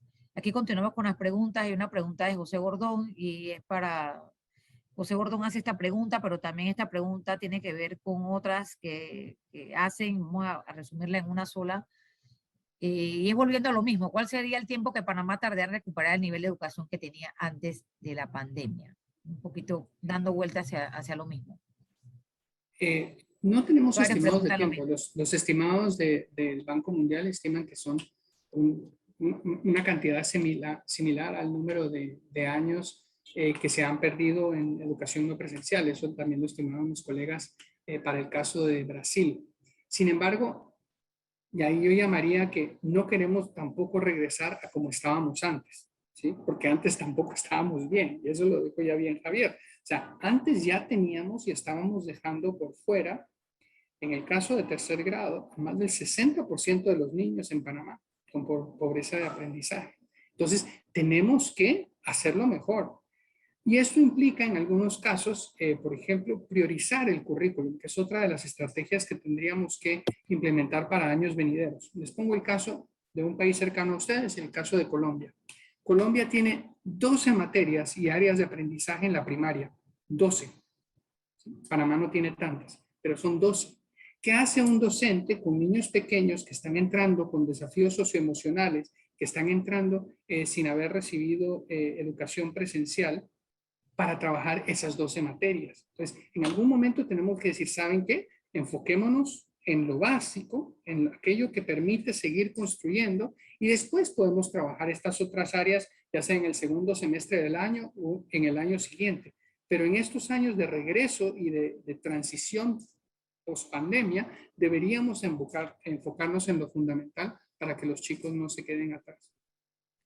Muchas gracias, Horacio. Hay una pregunta muy puntual que hacen para Javier, porque Javier mencionó eso en su presentación. ¿Cómo se puede mejorar la calidad de lo que se enseña en cuanto a equidad de género? Si muchos de los temas no pueden ser abordados por los docentes. Como sabemos, aquí en Panamá, pues, existen ciertas restricciones o existe un debate sobre los temas de educación sexual y los temas de género en las escuelas. ¿Cómo se puede mejorar esto, Javier, desde el punto de vista, tú que tienes ese amplio conocimiento de la región, pues no solo de Panamá, sino con esa visión regional, que en 8 otros países? Efectivamente, a ver, yo creo que hay distintos temas. Este es un tema, yo diría que el tema de género, por supuesto, es un tema que se ha expresado muy, muy fuerte en toda la región, en todos los ámbitos, ¿no? De la política, nuevamente los directores de las empresas, en las universidades y la dificultad que tienen mujeres para ocupar buenos cargos en cada una de estas instituciones, por cierto, en el Estado. Esto es un debate amplio, ¿no? En el caso de la educación, por cierto, parte por quienes estudian, ¿no es cierto?, la carrera docente, especialmente en primaria, en secundaria un poquito más equitativo pero básicamente en primaria son principalmente mujeres. Entonces, de alguna manera, es una carrera que tiene un género definido de alguna manera, y yo creo que eso hay que irlo revirtiendo. Yo creo que tenemos que atraer y buscar una mayor paridad en este tipo de carreras, primero que nada. O sea, quiénes se forman y cómo se forman. Segundo, yo creo que tiene que ver con temas de el currículum en sí mismo. Como veíamos, el currículum tanto lo que se enseña, especialmente cómo se apoya esa enseñanza en los textos escolares, ¿no es cierto?, que existen, y en los distintos materiales de apoyo que existen. Vemos en la región un rezago en el sentido de que todavía cuando a los niños se les explica cómo sumar, ¿no es cierto?, o sea, se ponen los ejemplos en el texto escolar, los niños juegan con camiones, las niñas con muñecas, ¿no? Y eso se va replicando, esa lógica. Lo mismo cuando se habla de hitos históricos, ¿no? Se resalta a escritores, a filósofos, hombres, a líderes, hombres, cuando en realidad hay una serie, ¿no es cierto?, por cierto, ¿no es cierto?, científicas, líderes políticas, en fin, que en general no se han relevado. Y hoy día yo creo que nuevamente hay un movimiento en la región, uno lo puede ver incluso en muchas series, voy a decirlo así, de Netflix, incluso que han comenzado a surgir, de relevar mujeres la importancia de la historia de las mujeres en procesos históricos, ¿no es cierto? Pongo el ejemplo, por ejemplo, hasta una serie, ¿no es cierto?, pero nuevamente de Inés Suárez, por ejemplo, que fue un rol clave, ¿no es cierto?, en el caso en Chile, ¿no es cierto?, junto a Pedro Valdía. Algunos lo jugarán para bien o para mal, pero en el fondo son figuras históricas que pocas veces se enseñan en la educación y que hoy día se están relevando. Entonces, ¿cómo el currículum va sacando ese estereotipo por un lado y va relevando, ¿no es cierto?, el rol de la mujer?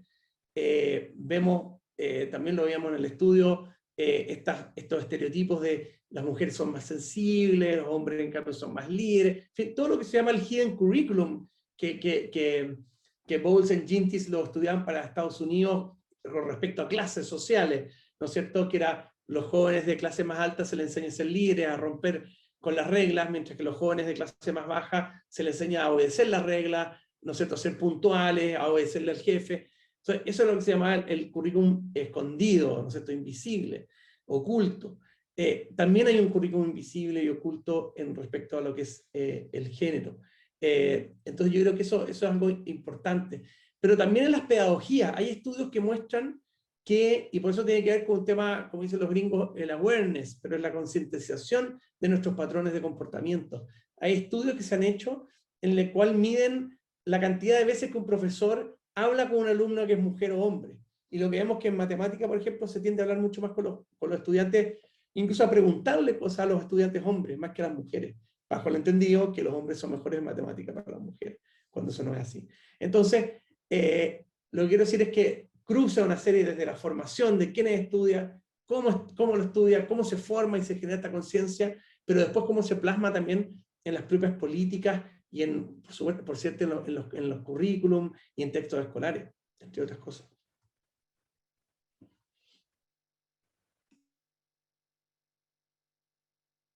Estás en mute, Darcy. No tienes audio, Darcy. Sí, lo que más me llama la atención sobre eso, Javier, es que la mayoría de los docentes son mujeres. Yo Bueno, recuerdo muy pocos profesores, recuerdo fíjate más que maestras y exactamente, recuerdo más profesoras. esto Ese es el punto. lo- Perdón, dale, Horacio. no, es exactamente el punto de Javier, y eso es en lo que tenemos que trabajar. Por ejemplo, una colega nuestra, Emma Naslund, hizo un trabajo en Perú en el que ponían a los niños, esto es preescolar, a jugar con Legos. Y las maestras, mujeres, favorecían a que los niños jugaran con los Legos y no las niñas.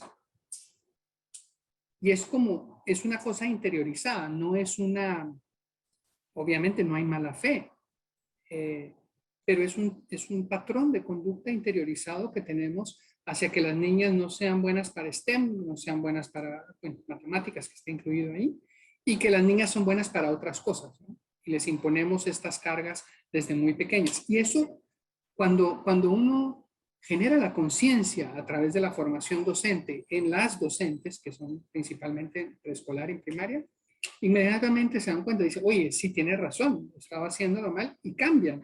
Pero se tiene que generar ese proceso de formación y de conciencia para poder gestionar el cambio. Perdón que te interrumpí, Carlos. Muchísimas gracias a los dos, y para cerrar, vamos a cerrar con estas preguntas, que estoy uniendo varias preguntas en una, porque ya es una proyección y es un cierre hacia mirar hacia adelante, ¿no? Luego de haber hecho este interesante análisis donde hemos abordado diferentes aristas y realmente cómo se ha visto profundamente impactada la educación con la crisis sanitaria, cómo se ha abierto mucho más la brecha que ya veníamos resintiendo. Y es justamente qué acciones son las que acelerarían la recuperación, al menos al nivel anterior.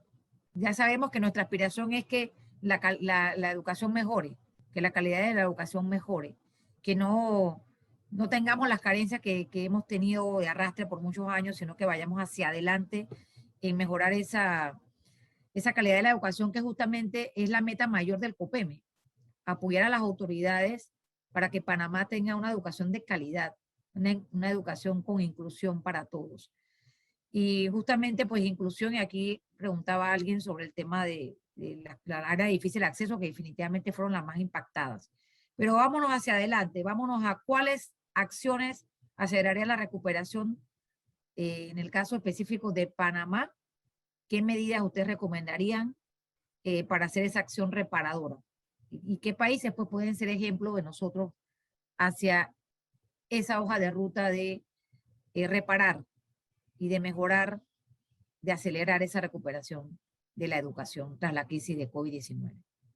Adelante, ¿quién quiere comenzar porque con esto ya cerramos en nuestra reflexión final en el día de hoy? Eso, Horacio, está bien. Me tiró el agua, Horacio, con esto. Está bien, ¿no? Mira, creo que lo dije un poco a lo largo de mi presentación, pero con mayor énfasis lo digo. Yo creo que es importante, sin duda, este enfoque de derechos humanos, derechos sociales. Básicamente, nuestros países, bueno, lo que se llaman los derechos también constitucionales de segunda ola, de alguna manera. Y que tiene que ver hecho con el tema de realmente enfocar esto con una lógica, como digo, de derecho que implica una garantía por parte del Estado. Especialmente un país como Panamá, que tiene la suerte, a diferencia de otros países, de sí tener un PIB per cápita más alto, y estabilidad política, y en fin, una serie de condiciones que harían más abordable una convergencia. Entonces, yo creo que es importante que nuevamente se releve el rol del Estado. Esto no implica que los privados no tengan un rol. Yo creo que el rol de los privados también pues juega un rol muy importante justamente en el ámbito de la innovación, en los temas de apoyo, pero claramente tiene que haber un articulador. Yo creo que esto es un tema de derecho internacional que ya está bastante establecido. Tiene que haber un articulador y un garante, no solamente un articulador, un garante de la educación pública. Segundo, el tema del financiamiento. Vemos que efectivamente viene un periodo muy complicado para todos nuestros países, muy golpeado por esta crisis, y ya vemos, y lo comenzamos a ver, ajustes fiscales importantes. Yo creo que hay que hacer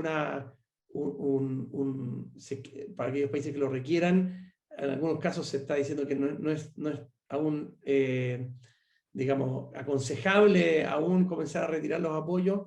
Eso depende mucho de los niveles de vacunación y circunstancias de cada país, pero en muchos casos todavía una política más keynesiana en ese sentido es preferible, digamos, y claramente, bueno, obviamente monitoreando el tema de la inflación. Lo digo porque son temas que parece que no son de la educación, pero la educación no está en un vacío, está en un contexto sociopolítico concreto, y hay que abordar eso y pensar el financiamiento de la educación desde este contexto sociopolítico en que estamos. El tercer tema que mencionaría es el tema del sistema de apoyo. Yo creo que es importante, como digo, muchos de nuestros países ya han ido desarrollando, y yo creo que Panamá todavía tiene algo que avanzar en eso, pero sistemas de monitoreo y de evaluación, pero no se ve con la misma fuerza. Tenemos un INED en Uruguay, una agencia de calidad en Chile, ¿no es cierto?, un ICFE en Colombia, un INEVAL en Ecuador, en fin, puedo seguir nombrando todos los países en general, como digo, algunos van más atrás que otros, claramente, pero hemos ido avanzando en evaluar bien. Tenemos que, sin embargo, poner la misma fuerza en sistemas de apoyo. Yo diría que eso es una debilidad en general en los países. Es altamente fragmentado el tipo de apoyo que se entrega, más bien de orden burocrático, es más bien un monitoreo que apoyo, o sea, se viste de apoyo y a la larga más bien es como una especie de supervisión. En fin, y finalmente el tema de los profesores. Yo creo que efectivamente tenemos que apoyar a nuestros profesores de manera real, a través de formación tanto inicial, que en muchos casos hay que reconocer que a pesar del esfuerzo todavía deja mucho que desear en términos de la calidad y del enfoque, porque también hay un tema curricular, las famosas habilidades del siglo XXI, que hay todo un debate porque uno dice siglo XXI, en realidad estas habilidades son las habilidades de la élite, digámoslo así, de los colegios de élite a los que muchos de nosotros mismos fuimos. En nuestras escuelas, en las escuelas de élite, o digamos del quinto quintil, en las escuelas privadas de particulares pagadas, curricularmente sí se enseñaba a trabajar muchas veces en colaboración, sí se enseñaba de alguna manera la metacognición, lo que se llaman estas, ¿no sé, estas habilidades de critical thinking, o sea, capacidad de pensar de manera crítica, debatir, son cosas que se hacen. Entonces no es tanto el siglo XXI, esto lo dice Reimers y otros, no es algo solamente que lo esté diciendo yo, es que básicamente es democratizar aquellas habilidades que hoy día se llaman del 2021, pero que hoy día estaban encapsuladas en una élite social, política, económica. Y lo que queremos es que le llegue a todo el mundo esa misma capacidad, y que el currículum de alguna manera promueva esas habilidades de pensamiento crítico, ¿no es cierto? En fin. Yo diría que por ahí van algunos temas, como decía, tomo lo que dice Horacio, que creo que es clave. No queremos volver a lo mismo. Ojalá que esto no se vuelva una frase más, ¿no es cierto?, como la palabra innovación, que hoy día es una palabra un poco vacía a veces, se innova por innovar. Tenemos que fortalecer que la innovación sea con un foco de justicia social, realmente para abordar estas brechas. Y lo mismo, esta vuelta que no sea lo mismo significa realmente que sea una escuela democratizadora, y que democratice todos estos contenidos, pero especialmente todas estas habilidades. Así que por ahí va nuestra visión. Muchísimas gracias, Javier, por tus comentarios finales, por acompañarnos. Cedemos la palabra a Horacio Álvarez para que también nos dé sus comentarios finales. Gracias. Bueno, yo reiteraría el tema de enfocarse en algunas pocas áreas, en las áreas que sabemos que son fundamentales: lectura, escritura, matemáticas y bienestar socioemocional. Yo creo que si nos enfocamos en esas áreas y le damos herramientas a nuestros docentes para el regreso, podemos lograr una recuperación más rápida. Fundamental también regresar a las clases. O sea, si queremos comenzar a recuperar, tenemos que comenzar a estar de nuevo con los estudiantes, a que ellos compartan, a estar de nuevo con los docentes, a que estén de nuevo trabajando en forma presencial, en la medida de lo posible, en full presencialidad, todos los chicos que sea posible. Muchísimas gracias, Horacio. ¿O querías agregar algo más? No, con eso. Vamos a tener unas palabras de cierre por parte del coordinador general del COPEME, profesor Hetman. Profesor. Nuevamente, gracias a todos por estar acompañándonos en la mañana de hoy. El tema muy importante. Efectivamente, como han recalcado nuestros panelistas, la importancia de regreso a la clase de forma segura, siempre y cuando cumpliendo la medida de seguridad. Sabemos la brecha que ha habido más en nuestra área de América Latina, más Panamá, brecha a nivel de educación, y con esta situación se ha agravado. Entonces tocará a nosotros, todo el país, el esfuerzo del gobierno, de los educadores, padres de familia, dar esfuerzos para poder aprovechar, recuperar lo que se haya perdido, aunque no vaya a ser al 100%. Una vez más, gracias, abrazos, cuídense y que nos sigan acompañando en los eventos que vamos a estar realizando próximamente. Gracias, profesor. Muchísimas gracias, Gracias a todos por acompañarnos, a nuestros panelistas. El COPEME les agradece a todos su presencia en este webinar Educación versus Salud, cómo equilibrar dos derechos fundamentales. Síganos en nuestras redes sociales, @COPEME Panamá, y en nuestra página web www.copeme.org. Nuestro próximo evento, y estando cordialmente invitados, será un evento de participación ciudadana con los estudiantes. Un conversatorio con los estudiantes para visualizar, para compartir sus historias de cómo se han convertido en protagonistas de su educación en medio de la crisis sanitaria. Muchísimas gracias y que pasen un excelente día. Chao, chao, muchas gracias. Hasta Chile, Javier, gracias. Gracias. Un abrazo. Nos vemos, Horacio, mañana, parece, en lo de Brookings. Nos vemos de nuevo. Chao.